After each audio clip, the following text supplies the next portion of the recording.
By the way, do you know do you know why cows wear bells? You know this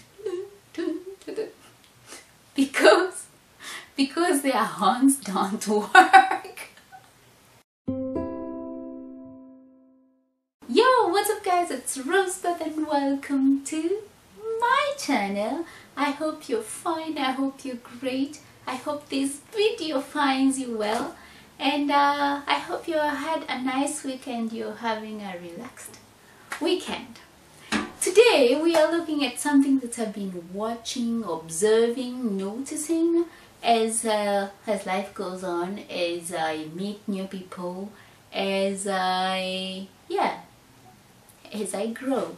And what I've noticed is that all the people who had the British colony, they all have some specific characteristics, some, I would call them British trails, which they always carry with them, that they always portray, that when you watch a person from Kenya or Nigeria, or India, South Africa, or wherever the British people had scattered themselves to and tried to make their own British empires everywhere. Wherever you see those people, they are those little characteristics that you will see and you'll be like, whoa, that's familiar, or huh, I like that. It kind of, I know maybe it's not the right word,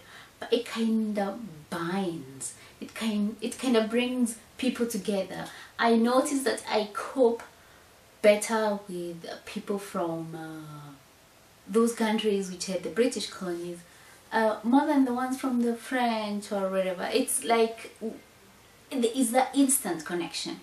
I don't know how many of you can relate to that, but let me give you first five reasons why I blame the British. Yes, these are the small little things that you will notice in those countries that are colonized by the British, that they always come up, that they are always, that they actually, I think almost every Kenyan would think it's a Kenyan thing, but actually it's a British thing. It is. Yes. And without further ado, let's get straight to it. And my point number one will be the tea. Where else can I start? I am a tea addict.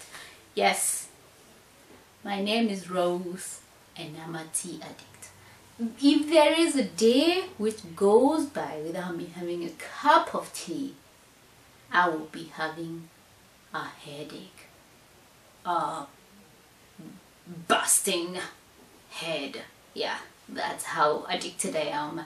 And it's the herb and the fruit and all that fluids with taste will not do.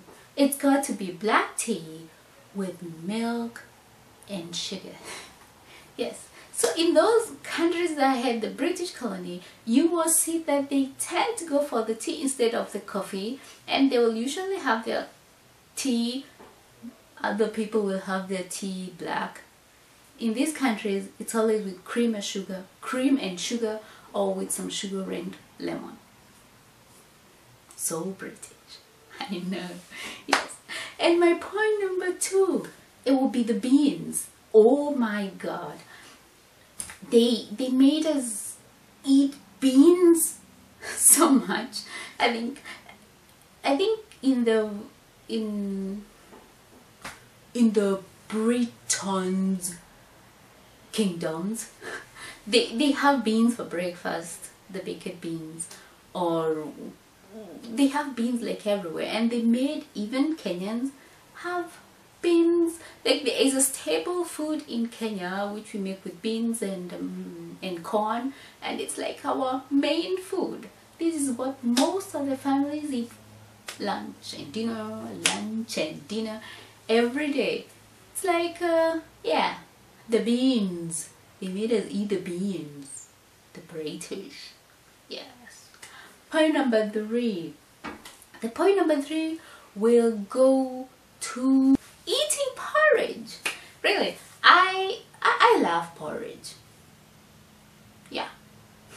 Not like many fellow Kenyans might agree that porridge is something delicious, because when we are in boarding school, all we get for breakfast is porridge, like from day one to the closing day, porridge every single little morning, and then it tends to be just too much, and most Kenyans cannot see porridge. It's like school thing, and when you're done with school, it's like you're done with porridge. But yeah, no, I kind of like porridge, not necessarily the corn porridge that we had in school, but like the millet and the sorghum, and we make porridge from anything. Even we have dry banana porridge, or so many things. And the difference between our porridge in Kenya is that we make it out of flour, and in other parts of the world they make it out of cereal. Yeah, that's the only difference. But yeah, no one else in this world really likes the porridge thingy. Sometimes when I take it to work, they are looking at me like, disgusting, what the hell is wrong with your Rose? What are you eating there, Rose?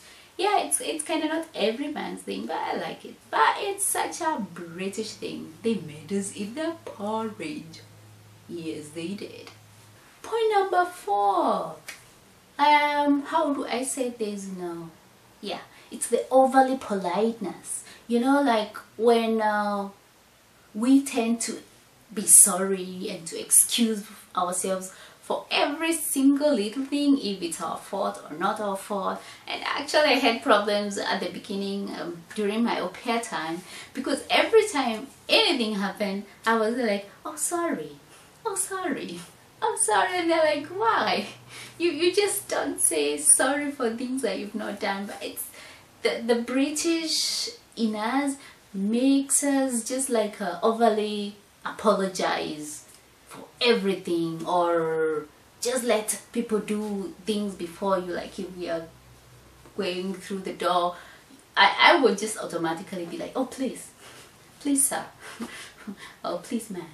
You know, it's I don't know, it's sometimes it's nice that we are that polite, but on the other hand, it's just a little bit too much sometimes when it's overdone.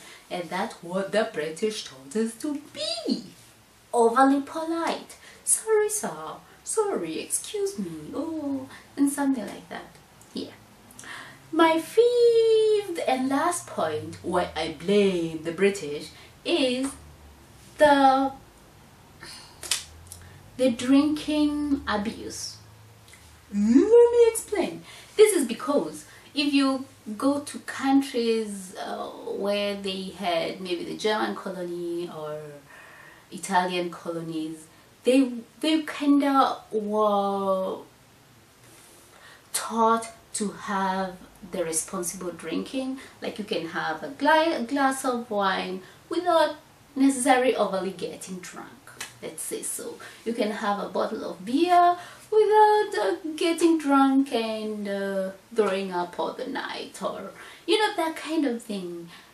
The British did not leave that in the countries they colonized. Instead, they left, especially the Christian countries, they left the idea that alcohol is evil, right? And this is because when one drinks, they don't drink to a limit. They don't have the responsible drinking. They just overdo it. And of course, when you overdrink, you just get irresponsible. You do dirty stuff, and you just get crazy. And that what happens. Like in Kenya, everyone who sees you drink alcohol, they're like, "Oh, that's a drunk. That's a drunk." That's not something that you do as a good thing. It's something that is done as a negative thing. Alcohol is placed in a negative position because it's just misused. I get why it's put in a negative position, because no Kenyan who goes to drinks a beer or a glass of wine, they drink excessive, they start throwing words everywhere, they start, I don't know, it's just not good.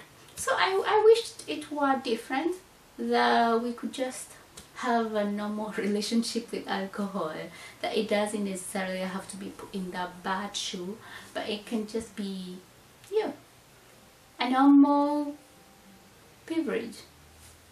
Yes. And those are my five reasons why I blame the British. I don't know if there are many people out there who can relate to these points and who also think these are things that we do that we can really push to the Britons. If you do, please let me know at the comments below. If you like the video, don't forget to give the thumbs up, and if you've not subscribed, please do, because I do post every week. I wish you a nice and beautiful, blessed week, and see you next time. Please stay tuned for more videos. Till then, bye.